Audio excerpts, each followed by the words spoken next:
अभी अभी हम लोगों के बीच में बिहार के यशस्वी मुख्यमंत्री, बिहार के जननेता आदरणीय श्री नीतीश कुमार जी का आशीर्वचन प्राप्त हुआ।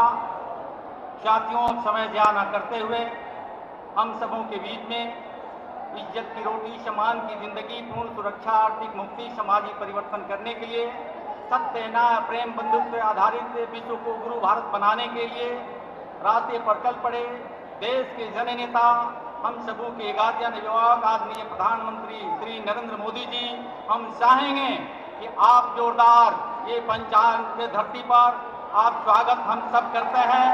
साथियों, आदरणीय नरेंद्र मोदी जी,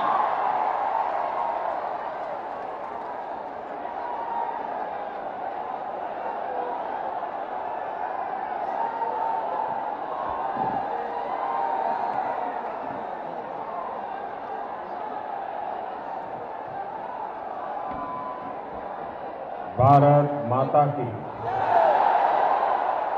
भारत माता की, भारत माता की। रउआ लोगन के हमार प्रणाम।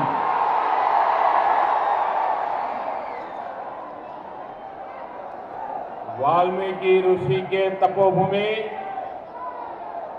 लव कुश के जन्मस्थली, आज चंपारण सत्याग्रह के पुण्य भूमि पर आके बड़ा नीमन लागत बा।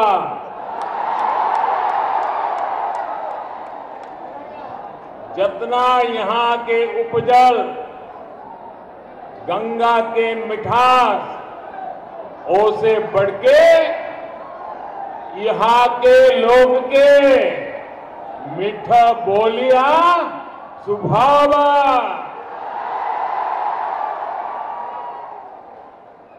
थारू समाज के कल्याण के लिए समर्पित रहे प्रेम नारायण गढ़वाल जी को भी आज नमन करता हूं। बिहार के मुख्यमंत्री, हमारे मित्र और भावी मुख्यमंत्री श्रीमान नीतीश कुमार जी, बिहार भाजपा अध्यक्ष और संसद में मेरे साथी और इसी धरती के संतान हमारी पार्टी के प्रदेश अध्यक्ष भाई संजय जायसवाल जी, संसद में मेरे साथी सतीश चंद्र दुबे जी, भाई संजय झा जी, उम्मीदवार श्रीमान सुनील कुमार जी, एनडीए बहनों, इस रैली में पश्चिमी चंपारण समेत अन्य क्षेत्रों से भी लोग मौजूद हैं। क्षेत्र के काफी लोग डिजिटल तरीके से भी इस रैली का हिस्सा बने हैं। मैं सभी साथियों का बहुत बहुत अभिनंदन करता हूं। यहां जो उत्साह से भरे हुए मेरे नौजवान साथी हैं, अब देखिए जगह छोटी पड़ गई है, कृपा करके आप आगे आने की कोशिश मत कीजिए। अब जहां है वहीं पर रुकना पड़ेगा जी। ये आपका प्यार है जी। चारों तरफ जहां मेरी नजर पहुंच रही है, लोग ही लोग नजर आ रहे हैं। ये अपार प्यार, ये आपके आशीर्वाद हम सब के लिए एक नई शक्ति दे रहे हैं, नई ऊर्जा दे रहे हैं। मैं आपके प्यार को बार बार नमन करता हूं, बार बार नमन करता हूं। भाइयों और बहनों, चंपारण एक प्रकार से की आस्था, आध्यात्म और हमारे सामर्थ्य को परिभाषित करने वाली धरती है। यहां भगवान बुद्ध के निशान भी है। यहां से भारत के स्वतंत्रता आंदोलन को भी नई दिशा मिली, नई चेतना मिली। चंपारण की ये पूज्य बापू के सत्याग्रह की धरती है। खेती और किसान कैसे राष्ट्रीय संकल्प की सिद्धि का हिस्सा हो सकते हैं, ये इसी धरती ने करके दिखाया है। इस धरती ने लोकनायक जयप्रकाश नारायण के नेतृत्व को एक नई धार दी, गहरी धार दी।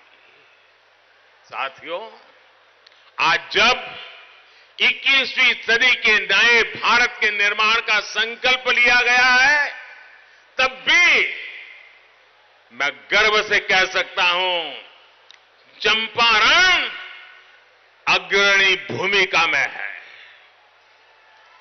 पूज्य बापू ने यहां से देश को स्वच्छाग्रह का रास्ता दिखाया था। आज स्वच्छ भारत अभियान पूरी दुनिया में भारत की पहचान का हिस्सा बन चुका है। आज पूरा देश खुद को खुले में शौच से मुक्त घोषित कर चुका है। तो इसमें चंपारण का भी बहुत बड़ा योगदान है। आज जब आत्मनिर्भर भारत अभियान के लक्ष्य को लेकर देश आगे बढ़ रहा है, तो इसमें भी चंपारण अहम भूमिका निभाने वाला है। असल में बापू ने यहीं से स्वावलंबन को सत्याग्रह का एक व्यापक हिस्सा बनाया था। यहीं से गांधी जी ने गांव के स्वावलंबन के अपने विजन का और उस बात को आगे बढ़ाया था। भाइयों और बहनों, आज चंपारण को एक बार फिर वही संकल्प लेना है जो उसने आजादी के समय भी लिया था, देश को प्रेरणा दी थी। आज फिर चंपारण के लोगों को संकल्प लेना है कि जो भी आत्मनिर्भर बिहार, आत्मनिर्भर भारत के रास्ते में रोड़ा बन रहे हैं, उन्हें लोकतांत्रिक तरीके से सबक सिखाया जाएगा। भाइयों और बहनों, आज बिहार को आत्मनिर्भर भारत का सारथी बनाने का संकल्प अगर भाजपा ने, एनडीए ने लिया है, तो उसके पीछे यहां की सरकार का नीतीश जी के नेतृत्व में अनवरत परिश्रम रहा है। बीते सालों में इस पूरे क्षेत्र में, खास तौर पर जनजातीय क्षेत्रों में भी सड़क, बिजली, पानी जैसी सुविधाएं पहुंच पाई है। साथियों, इस क्षेत्र में शुद्ध पीने के पानी के अभाव में हमारी इन बहनों को कितनी दिक्कतों का सामना करना पड़ता था। गंदे पानी के कारण कितनी बीमारियां हमारे छोटे छोटे बच्चों को होती थी। ऐसी इस समस्या से निजात दिलाने के लिए तेजी से काम किया जा रहा है। जल जीवन मिशन के तहत 4.25 लाख से ज्यादा परिवारों तक पाइप से पीने का पानी सुविधा पहुंच चुकी है। और बाकियों को भी पहुंचने वाली है। इस क्षेत्र में गरीबों के लिए 55,000 से ज्यादा गरीब को पक्के घर दिए जा चुके हैं। लगभग 4 लाख बहनों को एलपीजी गैस कनेक्शन दिया गया है। पश्चिम चंपारण के 2.5 लाख से ज्यादा किसान परिवारों के बैंक खाते में सीधे 200 करोड़ रुपए जमा किए गए हैं। यानी करीब करीब हर गरीब परिवार तक सरकार पहुंची है, सरकार की सुविधा पहुंची है। इसमें भी वंचित और आदिवासी परिवारों को सबसे अधिक सुविधाएं नीतीश जी के नेतृत्व में बीते सालों में मिली है। साथियों, चंपारण का, बिहार का ये हिस्सा थारू जनजाति के साथियों के तप, त्याग और तपस्या का प्रतीक है। थारू जनजाति की पीढ़ियों ने भाजपा को आगे बढ़ाने में अहम भूमिका निभाई है। थारू समुदाय की पीढ़ियों ने जनजाति का दर्जा पाने के लिए लंबा इंतजार किया। दशकों तक देश में जिनकी सरकारें रही हैं, उन्होंने कभी भी इस तरफ थारू समाज की तरफ गंभीरता से ध्यान ही नहीं दिया। यह अटल बिहारी वाजपेयी जी की सरकार थी, जिसमें नीतीश जी भी मंत्री थे। यह अटल बिहारी जी वाजपेयी की सरकार ही थी जिसने थारू समुदाय को जनजाति का दर्जा दिया था। भाइयों और बहनों, जनजातीय समाज को अधिक से अधिक अवसर मिले, अधिक से अधिक प्रतिनिधित्व मिले, ये भाजपा की एनडीए की प्रतिबद्धता है। बीते सालों में जनजातीय समाज की छोटी छोटी आवश्यकताओं को पूरा करने के लिए अनेक सारे काम किए गए हैं। आदिवासी युवाओं की शिक्षा और कौशल को निखारने के लिए एकलव्य मॉडल स्कूल का नेटवर्क पूरे देश में जाल बिछाया जा रहा है। आदिवासी नायकों के सम्मान के लिए 1857 के स्वातंत्र संग्राम से लेकर के बिरसा मुंडा जैसे लक्षावधि लोगों ने मातृभूमि की आजादी के लिए कष्ट झेले, तप किया। इन सबको देश की भावी पीढ़ी को प्रेरणा मिले, इसलिए ऐसे मेरे आदिवासी स्वातंत्र सेनानियों के सम्मान के लिए म्यूजियम से लेकर हर प्रकार के प्रयोगों का, हर प्रकार के प्रयासों का एक सिलसिला चल रहा है। हमारी कोशिश है कि यहां की थारू जनजाति, उरांव जनजाति और देश की हर वनवासी भाई बहन समृद्धि और सम्मान से अपना जीवन यापन करे। वाल्मीकि नगर टाइगर रिजर्व के साथ ही यहां इस क्षेत्र में पर्यटन विकास की अपार संभावनाएं हैं। सरकार इनके विकास के लिए भी निरंतर काम कर रही है। इससे यहां के स्थानीय युवाओं के लिए, थारू जनजाति के युवाओं के लिए रोजगार के नए अवसर भी बनेंगे। भाइयों बहनों, जनजातीय समाज देश की सुरक्षा, समृद्धि और संस्कारों के संरक्षक रहे हैं। ये चंपा अरण्य तो रामायण काल से ही इसका जीता जागता साक्षी रहा है।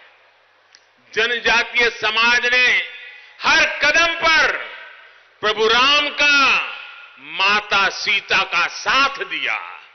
इसलिए अयोध्या में भव्य राम मंदिर के निर्माण का इंतजार भी हमारे वनवासी साथी पीढ़ियों से कर रहे थे। आज पूरे देश के सहयोग से, जनभागीदारी से अयोध्या में भव्य राम मंदिर का निर्माण हो रहा है। लेकिन इस समय भी आपको उन लोगों को नहीं भूलना है जो भगवान राम के अस्तित्व पर ही सवाल खड़े कर रहे थे, राम मंदिर निर्माण में अड़चनें खड़ी कर रहे थे। साथियों, राजनीतिक स्वार्थ के लिए एनडीए के विरोध में खड़े लोगों के पास ना तो तथ्य है और ना ही उनके पास तर्क है। राष्ट्रहित और जनहित के लिए उठाए गए हर कदम का विरोध करना, हताशा, निराशा का वातावरण पैदा करना, नकारात्मकता, नकारात्मकता, नकारात्मकता, यही इनकी रणनीति है।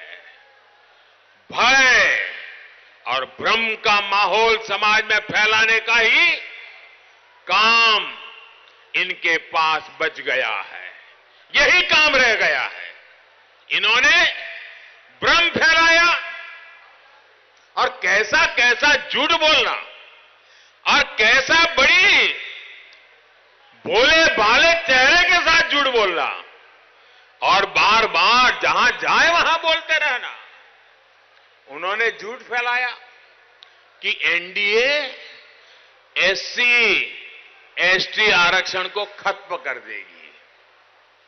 लेकिन मेरे प्यारे भाइयों बहनों, आपको मालूम है, यही एनडीए सरकार, यही मोदी की सरकार और यही पार्लियामेंट ने 10 साल के लिए आरक्षण को आगे बढ़ाया है। इतना ही नहीं, कई दशकों से सामान्य वर्ग के लोग मांग करते थे कि भाई हम सामान्य वर्ग के लोग हैं लेकिन हमारे में भी गरीबी है, कोई तो हमारी तरफ देखो। ये वोट बैंक की राजनीति करने वालों ने सामान्य वर्ग की उपेक्षा की। हमने हिम्मत के साथ सामान्य वर्ग के गरीबों को भी 10% का आरक्षण दे दिया और इस देश में कोई संघर्ष नहीं हुआ, कोई जहर नहीं फैला, कहीं जातिवाद की बलि कोई चढ़ा नहीं। सबको साथ लेकर के इतना बड़ा फैसला किया, सब समाज ने स्वीकार किया, क्योंकि हम एक ही मंत्र को लेकर के जीते हैं, सबका साथ, सबका विकास, सबका विश्वास। मेरे प्यारे भाइयों बहनों, जब जम्मू कश्मीर से धारा 370 हटा गई तब भी इन्होंने यही कहा कि कश्मीर में आग लग जाएगी, खून की नदियां बहेगी, भारत और कश्मीर का नाड़ का संबंध कट जाएगा, न जाने क्या क्या बोला। आज जम्मू कश्मीर और लद्दाख शांति से विकास के नए पथ पर अग्रसर है। और इतना ही नहीं, आज जम्मू कश्मीर के लोग एक ही मांग करते हैं, हर नागरिक एक मांग करता है कि भ्रष्टाचार, आजादी के बाद जम्मू कश्मीर में जो भ्रष्टाचार पनपा है, कुछ ही परिवारों ने जो अनाप शराब गरीब के पेट से लूटा है, मोदी जी उनको कुछ करो, उनकी सजा करो। कश्मीर से एक ही आवाज उठाई है, भ्रष्टाचारियों को सबक सिखाओ। और मैं कश्मीर के मेरे प्यारे भाइयों बहनों को मैं विश्वास दिलाता हूं कि आपने जो मेरे पर विश्वास रखा है, मैं आपकी लूटी हुई पाई पाई लौटाने के लिए सारे कानूनी तरीकों का उपयोग करूंगा। आपको न्याय दिलाऊंगा। जब नागरिकता संशोधन कानून आया तो इन्होंने झूठ फैलाया कि बहुत सारे भारतीयों की नागरिकता चली जाएगी। अब 1 साल होने को है, लेकिन क्या किसी भी भारतीय नागरिक की नागरिकता गई है? साथियों, झूठ बोलकर, लोगों को डराकर ये लोग हमेशा अपने स्वार्थ की सिद्धि करते रहे हैं, आप लोगों का विश्वास तोड़ते रहे हैं। आज बिहार के सामने एक पक्ष है जंगल राज का, जिसने बिहार में हजारों करोड़ रुपए के घोटाले किए। दूसरा है एनडीए, जिसने बिहार की सेवा के डबल इंजन की ताकत दी है। एक पक्ष है जंगल राज का, जिसने बिहार की सड़कों को खस्ता हाल बना दिया। दूसरा है एनडीए, जिसने नए हाईवे, रेलवे, वाटरवे और एयरपोर्ट बनाकर बिहार की कनेक्टिविटी को मजबूत की है। और ये कनेक्टिविटी सिर्फ दूरियों को दूर नहीं करती है, आने वाले पीढ़ियों के भविष्य से भी जोड़ती है।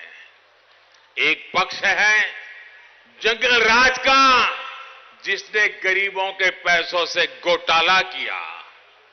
दूसरा है एनडीए, जिसने गरीबों के अकाउंट में सीधे पैसे पहुंचाए हैं। एक पक्ष है जंगल राज का, जो किसानों के नाम पर बिचौलियों के हित की राजनीति करता है। दूसरा है एनडीए, जो किसानों के सम्मान और स्वाभिमान के काम करता है। एक पक्ष है जंगल राज का, जो अंधेरा वापस लाना चाहता है ताकि लालटेन फिर जले। दूसरा है एनडीए, जिसने हर गांव तक बिजली पहुंचाकर घरों को दूधिया बल्ब से प्रकाशित करने का, रोशन करने का काम किया है। एक पक्ष है जंगल राज का, जिसने दशकों तक बिहार को 3 मेडिकल कॉलेज के सहारे चलाया। दूसरा है एनडीए, जो बिहार की हर लोकसभा में मेडिकल कॉलेज खोलने के लिए काम कर रहा है। साथियों, अगर कोई अंग्रेजी नहीं पढ़ा है, देश देखिए आजाद देश की दशा क्या करके रखी है। अगर अंग्रेजी नहीं पढ़ा है तो डॉक्टरी नहीं पढ़ सकता है, इंजीनियरिंग नहीं पढ़ सकता है।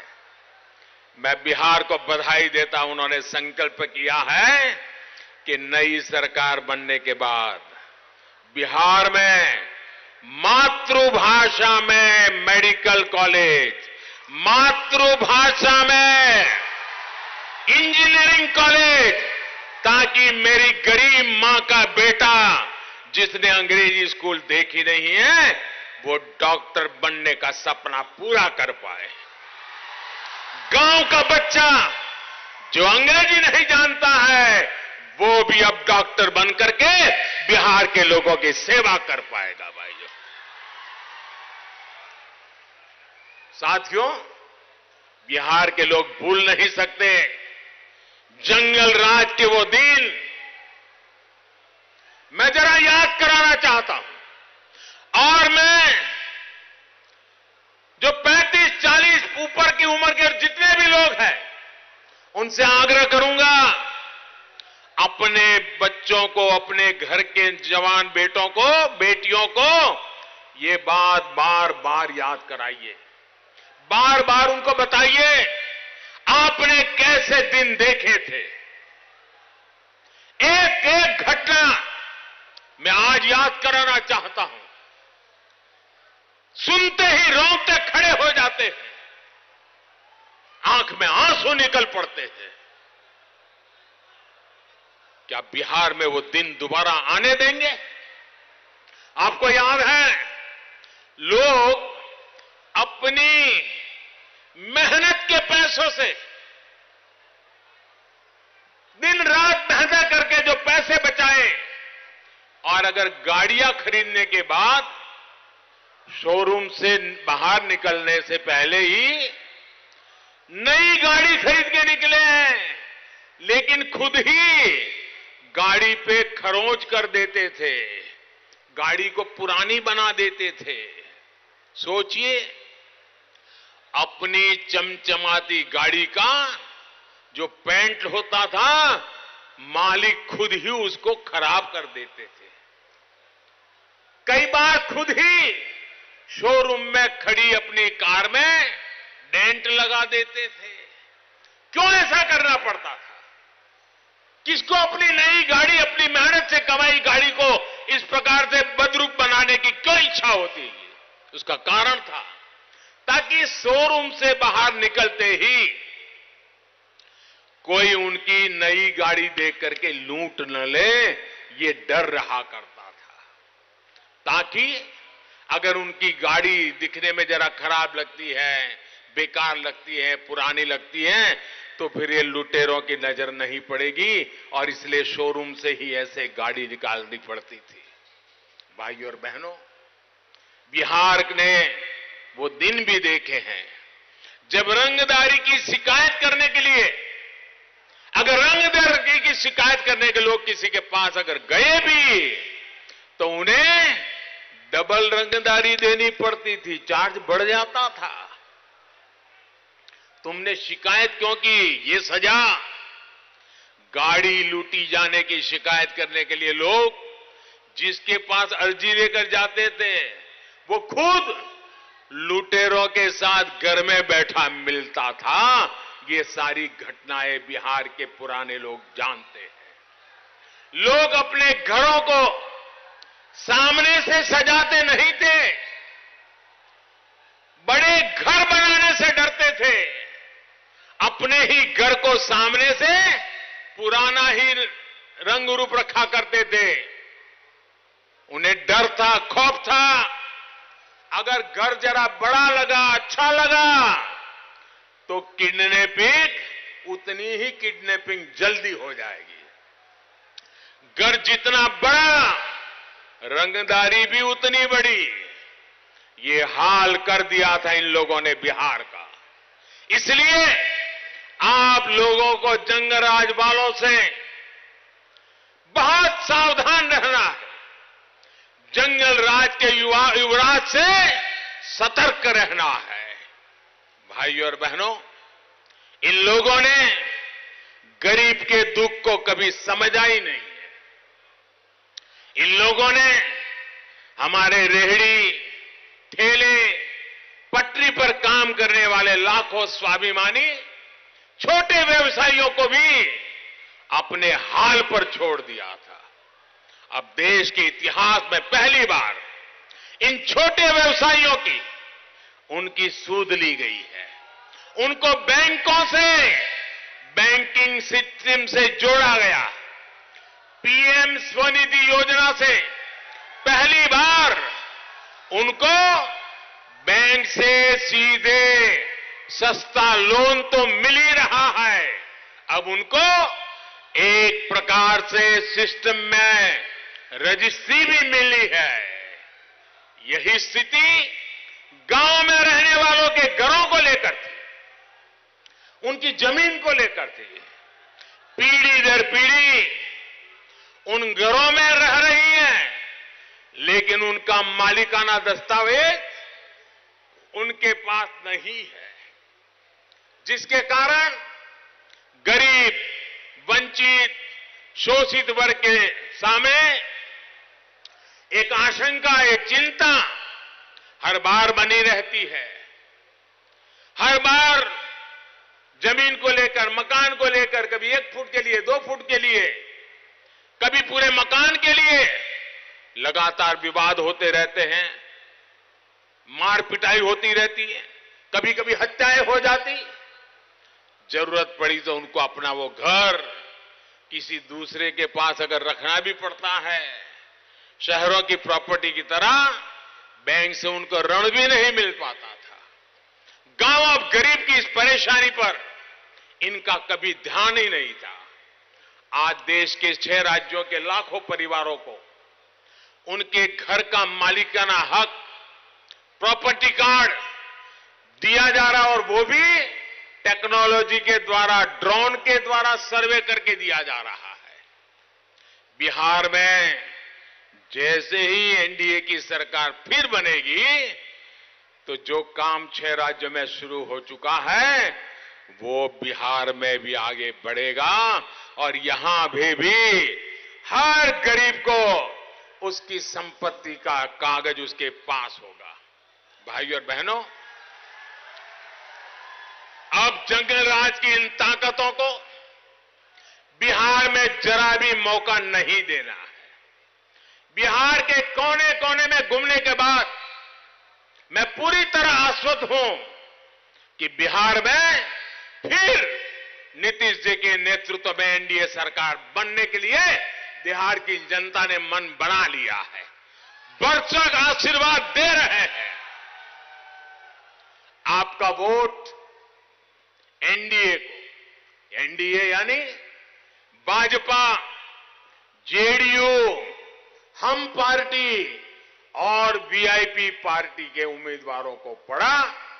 आप देख लीजिए, बिहार आत्मनिर्भर बिहार के कदमों पे चल पड़ेगा।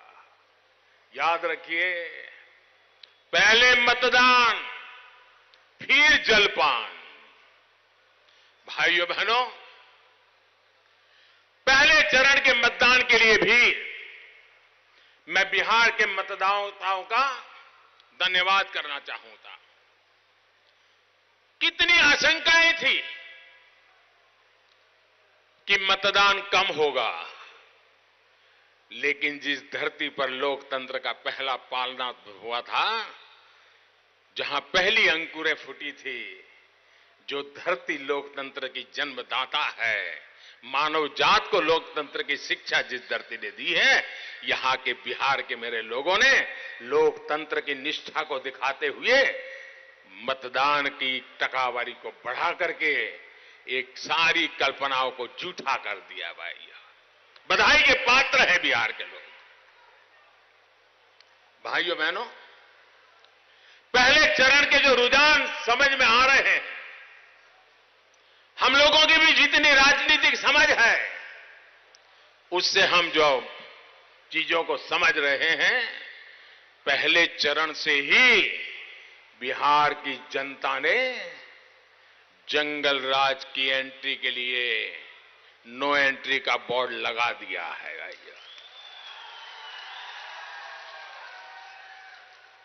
भाइयों बहनों, आज मतदान का जो अगला चरण है, उसका प्रचार अभियान भी पूर्ण हो रहा है। आज देश के भी अनेक राज्यों में उपचुनाव चल रहे हैं, उनका भी प्रचार अभियान आज शाम को 5 बजे पूर्ण हो रहा है। देश के जिन जिन राज्यों में उपचुनाव चल रहे हैं, जहां 3 तारीख को मतदान होने वाला है, देश के कई राज्यों में काफी मात्रा में उपचुनाव चल रहे हैं। मैं उन राज्यों के उन मत क्षेत्र के मतदाताओं से भी आज पूज्य बापू की इस तपोभूमि से आग्रह करता हूं कि उन इलाकों में उपचुनाव हो तो भी लोकतंत्र में हम सबका दायित्व है, ज्यादा से ज्यादा मतदान करें, ज्यादा से ज्यादा मतदान करें और उन क्षेत्रों में भी एनडीए के सभी उम्मीदवारों को आप ज्वलंत विजयी बनाएं। जिस राज्य में भी ये उपचुनाव हो रहे हैं, वहां सभी मतदाताओं से भी मैं आज इस पवित्र धरती से आवाहन करता हूं। भाइयों बहनों, मैं फिर एक बार इतनी बड़ी तादाद में आपका आना आशीर्वाद देना, इतनी बड़ी तादाद में माताओं बहनों का आना, भाइयों बहनों, मैं अपने आप को बहुत धन्य अनुभव करता हूं। हम सब आपके जितना आभार व्यक्त करें उतना कम है। मेरे साथ पूरी ताकत से बोलिए, भारत माता की, भारत माता की, भारत माता की। मतदान अवश्य करें, ज्यादा से ज्यादा लोगों को मतदान करवाएं। बहुत बहुत धन्यवाद।